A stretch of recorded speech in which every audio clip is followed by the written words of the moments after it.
Bonjour à toutes et à tous et bienvenue sur Sens Créatif, le podcast qui explore les motivations et les stratégies des artistes de l'image. Je m'appelle Jérémy Kleiss. Je m'appelle Laurent Bazar et nous sommes passionnés par la créativité que nous considérons comme une quête initiatique. Pour nous aider à développer Sens Créatif cette année, soutenez-nous sur Patreon ou Tipeee. Cela vous donnera accès à la communauté du Patate Club, aux lives mensuels exclusifs avec des professionnels clés du milieu de l'illustration et à des tas d'autres bonus pour vous permettre d'avancer dans votre carrière d'artiste freelance. Nous soutenir, c'est contribuer à faire de Sens Créatif un podcast indépendant et une ressource incontournable pour tous les artistes de l'image francophone.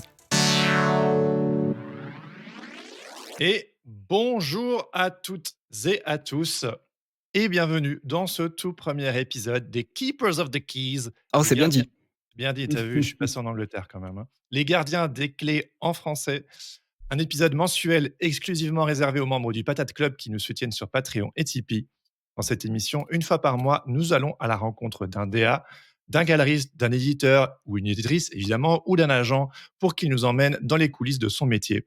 Et pour vous permettre à vous, les contributeurs de Sens Créatif, de leur poser toutes vos questions. Ce qui serait pas mal, Jérémy, c'est de rappeler que nous-mêmes, en fait, on a un agent.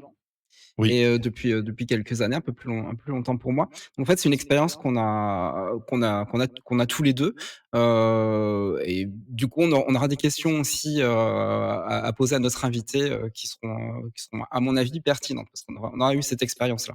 Ouais, on pourra parler d'expérience, tout à fait, mais c'est trop intéressant d'avoir le point de vue d'un insider. Et justement, sans plus attendre, nous sommes heureux d'ouvrir le bal cette année des Keepers of the Keys avec Philippe J. Clay, agent d'illustrateur chez Costume 3 pièces. Bienvenue sur le podcast, Philippe. On est ravis que tu sois avec nous aujourd'hui. Bienvenue Jérémy, merci beaucoup, merci merci Jérémy, merci Laurent. C'est une première pour moi, Bienvenue Philippe.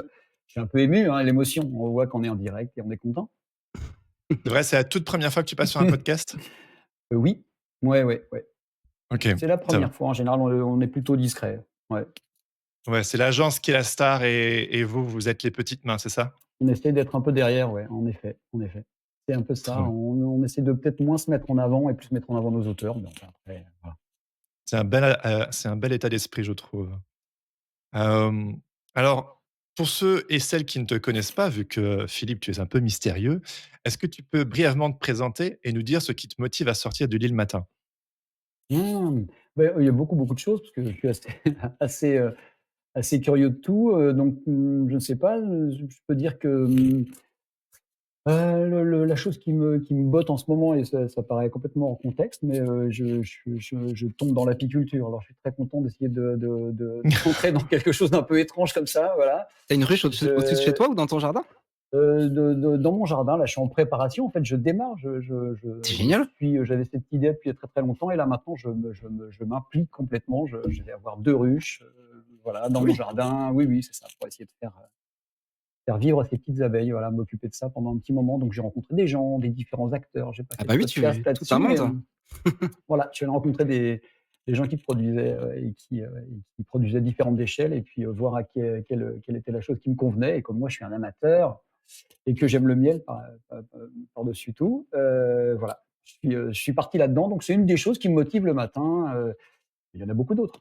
Voilà. En plus de 90 épisodes, j'ai jamais eu cette réponse, à Ouais, c'est cette ça, question. tu vois là, c'est Trop la bien. première chose qui m'est venue à l'esprit, ouais. C'est le miel et tes petites abeilles. Trop Tu bien. vois? C'est chouette. Et du coup, quand tu te présentes, tu te dis que tu es amateur de miel ou tu dis autre chose habituellement?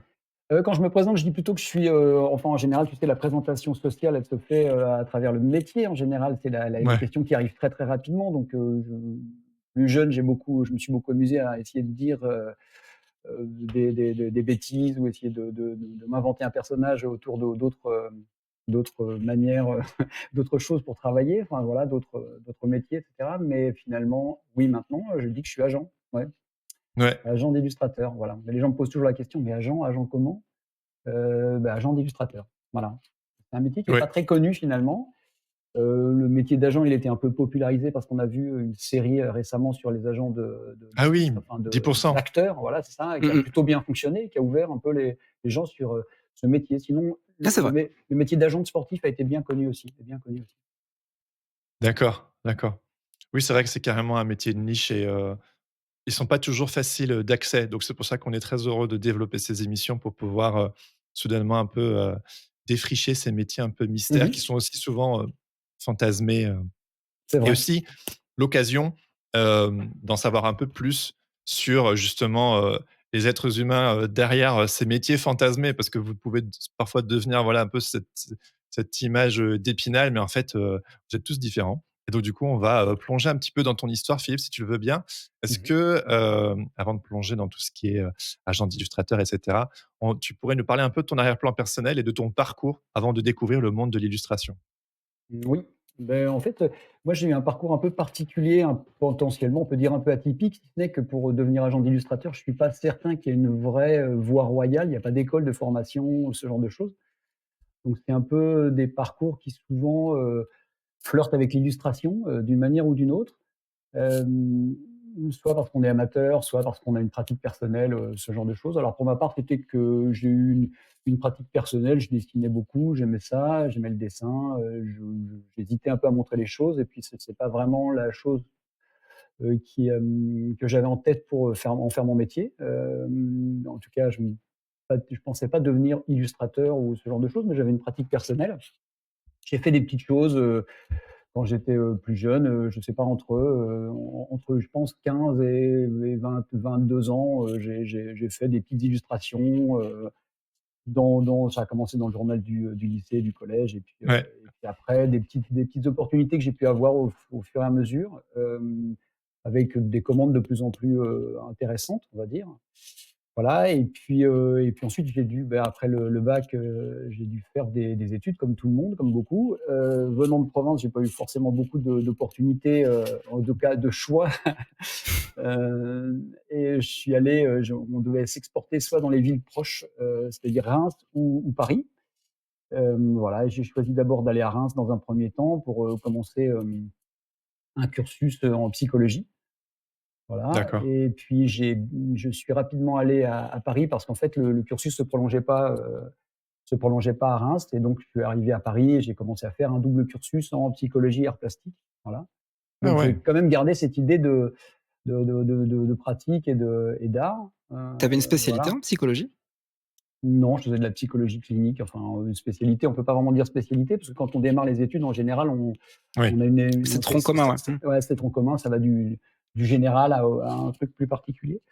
Et donc, je suis arrivé à Paris et j'ai fait, ce double cursus donc en psychologie art plastique et art plastique. En fait, 2 voies différentes, mais l'art plastique, il est venu aussi parce qu'à un moment, ça me titillait de voir ce que mon dessin pouvait valoir, enfin, ce que je pouvais valoir dans ma pratique. Une espèce de confrontation pour une première fois à des concours et j'ai passé le concours des beaux-arts de Reims, voilà et celui de Paris aussi et bon, j'ai eu le concours, enfin, mais j'y suis pas allé parce que bon, voilà, ça faisait sans doute un grand saut pour moi entre, mes études, à Reims et aussi, faire un saut à Paris en fait, pour arriver à se trouver un emploi, une chambre, enfin voilà, c'était un peu le petit provincial qui débarque à Paris avec un peu le stress de savoir comment ça va se passer pour lui.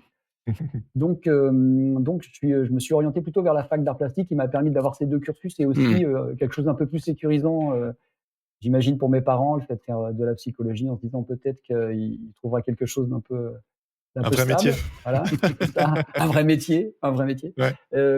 Et aussi ça m'a permis d'avoir de cumuler des petits emplois pour payer mes études tout simplement. Donc, voilà, donc j'ai monté ces 2 cursus-là, en me disant, au fur et à mesure des années, qui passaient, de me dire que j'allais sans doute devenir, enseignant d'art plastique.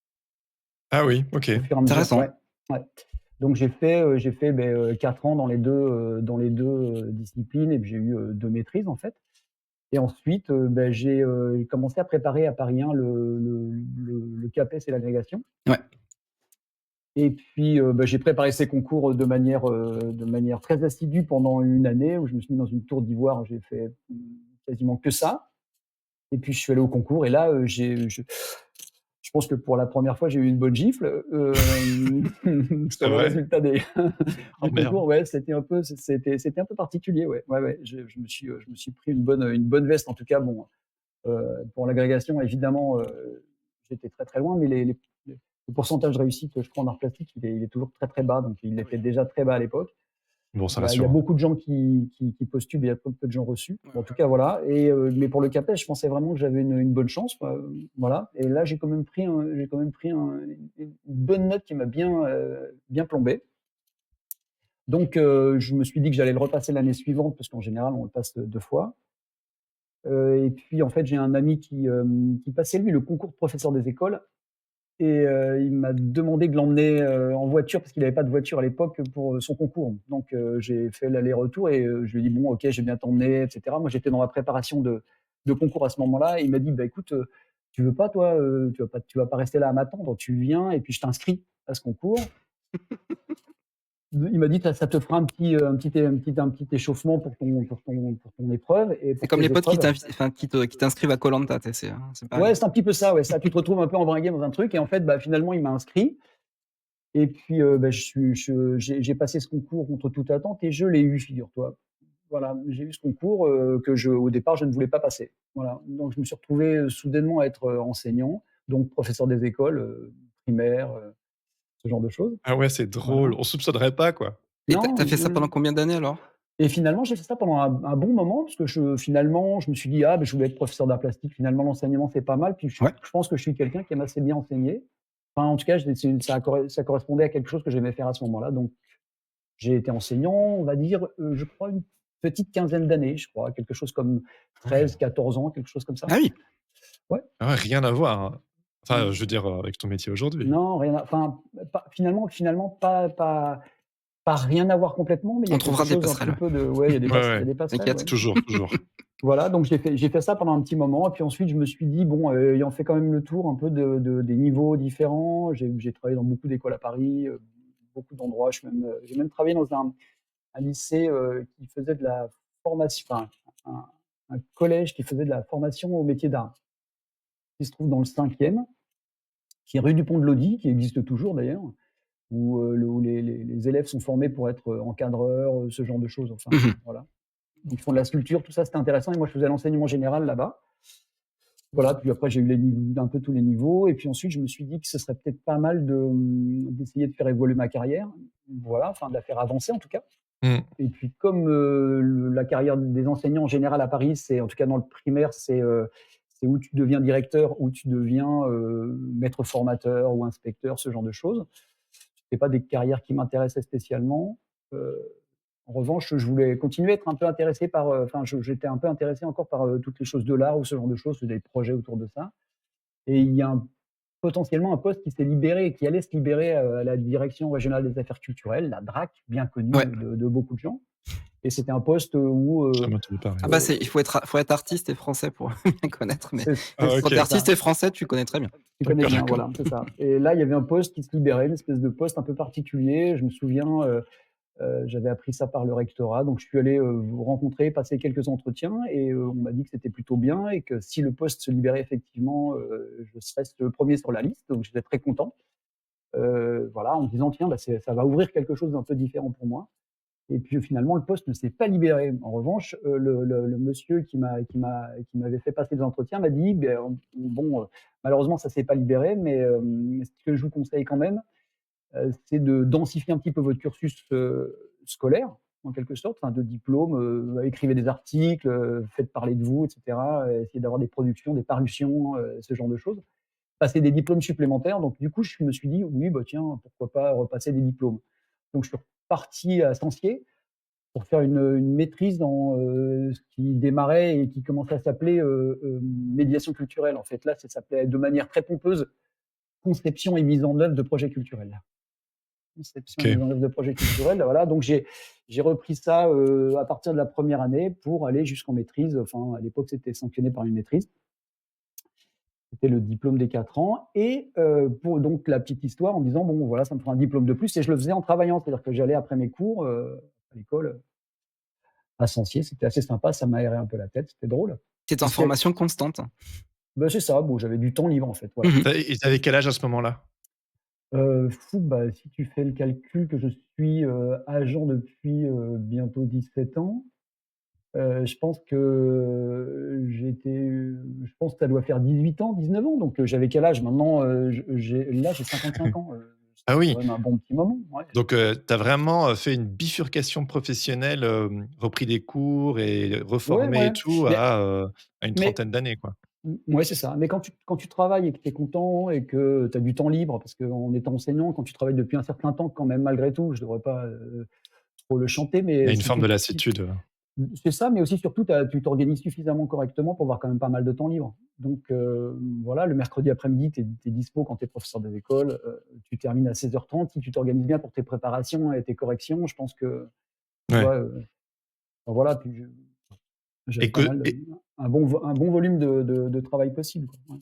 et du coup, costume 3 pièces, il rentre quand dans l'équation, Mais costume 3 pièces, il rentre, rapidement après. En fait, c'est que quand j'ai validé cette maîtrise, je devais faire un stage, voilà, et donc du coup, je devais faire un stage pendant mes vacances, pendant les vacances, en fait, puisque j'avais un emploi, donc je devais faire un stage non rémunéré Mmh. Ouais. pendant les vacances, donc en juillet, et j'avais trouvé, un stage à faire au musée d'Orsay, donc j'étais très content, et cetera, et en juin, fin juin, je suis allé, rencontrer la dame qui devait s'occuper de moi au musée d'Orsay. Et puis elle m'a fait visiter, elle m'a montré l'endroit où je devais, travailler pendant un mois, et c'était une petite pièce en sous-sol, sans fenêtre, où elle m'a dit que j'allais rester là pendant un mois, Loin des œuvres. Oh quelle horreur!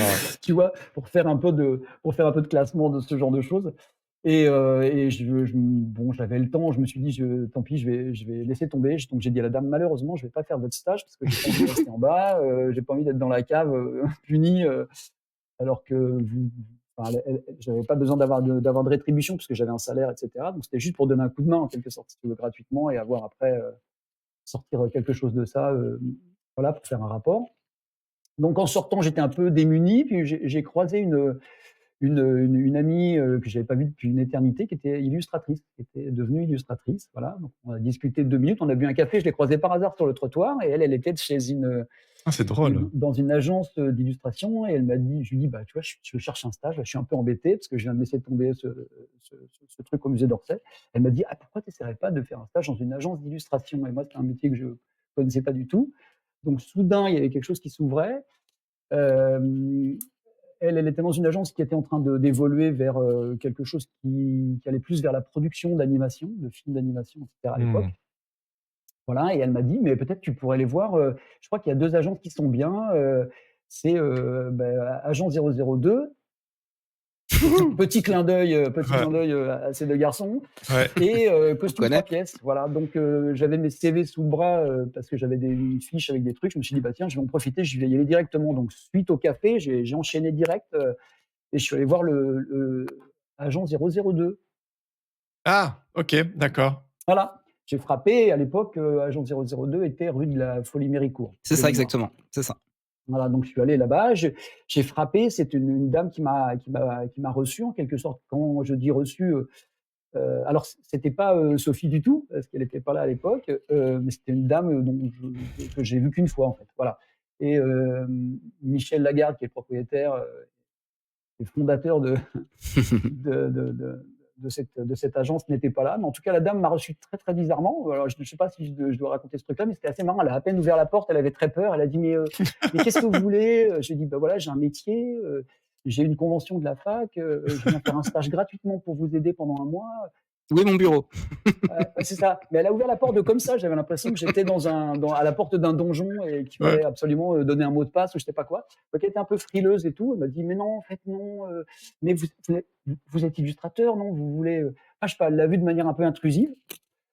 Donc voilà, je lui ai Trop dit: «Non, bon, bizarre. bah, voilà», j'ai laissé mon CV, je crois, et puis elle m'a dit: «Bah, peut-être que Michel vous rappellera». Bon, j'en ai reparlé avec Michel, je crois quelques années après. On a un peu ri avec ça, mais C'est pas mal. voilà, ouais, c'était drôle, mais la réception était un peu fraîche, mais Michel n'était pas là, mais enfin voilà, et puis donc j'ai enchaîné tout de suite avec costume 3 pièces. Là, l'accueil était, alors je dois le dire, hein, l'accueil était complètement différent. C'est-à-dire que je suis arrivé de la même manière avec, mon petit cartable, et mes revendications en quelque sorte, ou mes demandes, et là, ben, j'ai été accueilli par, Guy, Prisca. C'est Guy qui a ouvert la porte, donc c'est un des 2 fondateurs de l'agence.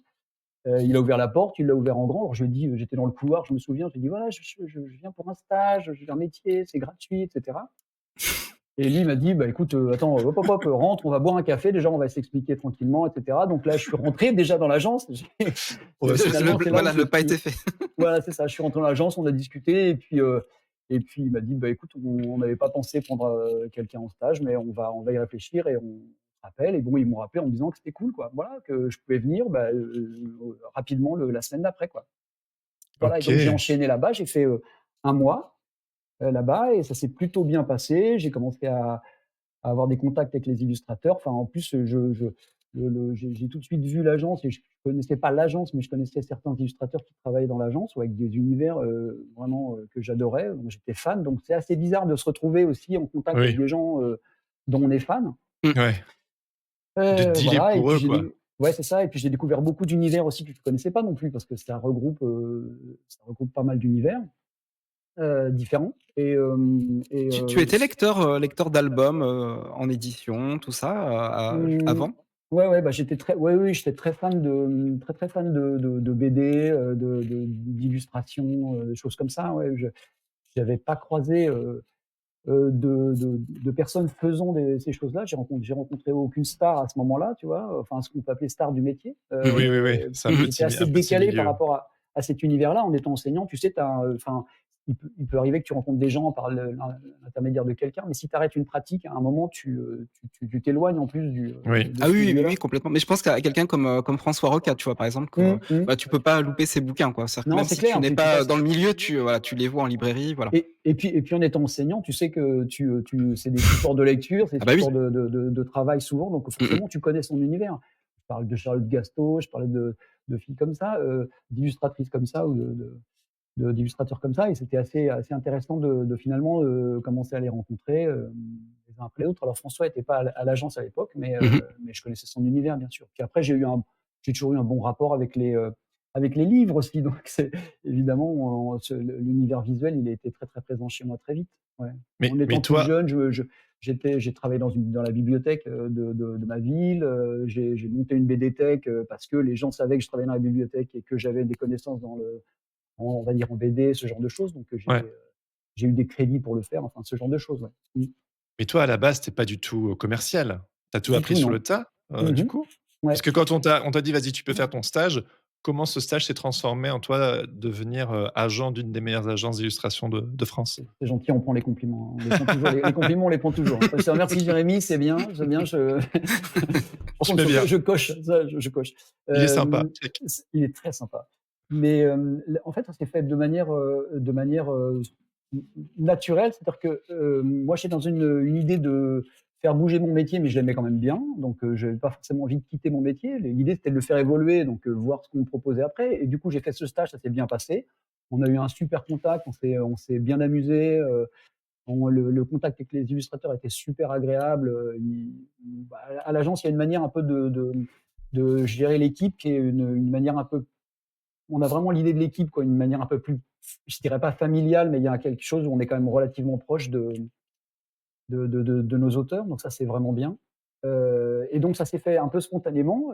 Suite à ça, bah, je suis retourné travailler, je suis retourné, faire mon métier, le métier que j'aimais, d'enseignant. Je l'ai fait pendant 1 an, et pendant 1 an, en fait, comme j'avais plus les études, du coup, j'avais du temps libre. J'avais validé mon diplôme, donc j'avais du temps libre, et je suis revenu le mercredi pour filer un coup de main comme ça, pour leur rendre visite, puis, Mmh. continuer à avoir un lien comme ça avec Guy et Prisca, et finalement, et l'idée de travailler avec eux est venue assez rapidement. Enfin, je me souviens que Guy et Prisca m'ont dit, «Ben, mais, tu veux pas, bosser avec nous? Parce que si tu viens le mercredi pour nous aider, ou de temps en temps un peu, comme ça, nous, on va être coincés si jamais on a un contrôle. On préférait que, tu vois, les choses soient bien claires. Donc est-ce que tu veux pas Ouais, bosser ouais. avec nous?» Et c'est vrai que moi, j'étais un Génial! peu prudent au début, en me disant: «Oh, bah, est-ce que je peux me lancer là-dedans?» Donc en fait, on a fait un petit, mi-chemin, c'est-à-dire que j'ai fait un mi-temps, éducation nationale, un mi-temps, agent d'illustrateur pendant 1 an, pour voir ce que ça donnait, tu vois? Ah ouais, Donc ça mmh. permettait un peu de souplesse de part et d'autre, et puis, bah, la chose s'est soldée par, une insatisfaction de mon côté. C'est-à-dire, tu partages une classe que j'aime pas trop faire. Malheureusement, j'aimais pas partager ma classe d'un côté avec quelqu'un d'autre qui travaillait à mi-temps avec les mêmes enfants que toi.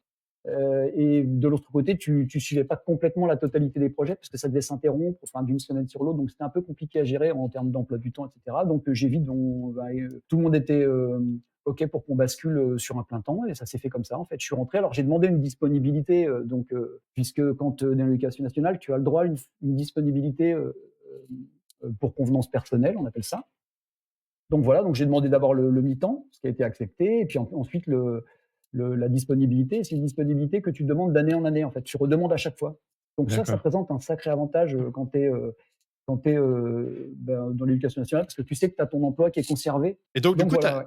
et Mmh. tu as appris, du coup, à devenir agent sur le tas. Ouais, j'ai appris sur le tas à devenir agent, en fait et là, en l'occurrence, quand je suis arrivé, Merci d'avoir écouté le Sens système avait, Créatif. Dans la suite de cette interview, Philippe nous a présenté l'agence Costume 3 pièces et nous a filé des tas de conseils sur comment développer un travail attractif pour les agents, ce qu'ils recherchent avant de signer un artiste, comment ils collaborent et font évoluer leurs talents, comment approcher un agent. On a aussi un peu discuté des modes et des tendances, ainsi que du marché de l'illustration, des frustrations liées à son métier et aussi de comment ils se démènent pour gagner des contrats quand ils sont en compétition avec d'autres agences. Philippe était bavard et c'était un excellent partage sur les coulisses du métier. Pour écouter la suite de cette interview ou accéder au replay en vidéo, soutenez-nous sur Patreon ou Tipeee à partir de 5 € par mois. Cela vous donnera accès à la communauté du Patate Club, à des tas d'autres bonus et aux épisodes mensuels exclusifs des Keepers of the Keys, comme celui d'aujourd'hui, pour vous permettre de poser vos questions en direct à des acteurs clés du milieu de l'illustration. Pour ce faire, rendez-vous sur www.patreon.com/senscreativepodcast ou Tipeee avec 3e.com/sens-creative-podcast. Un grand merci et à la semaine prochaine pour un nouvel épisode.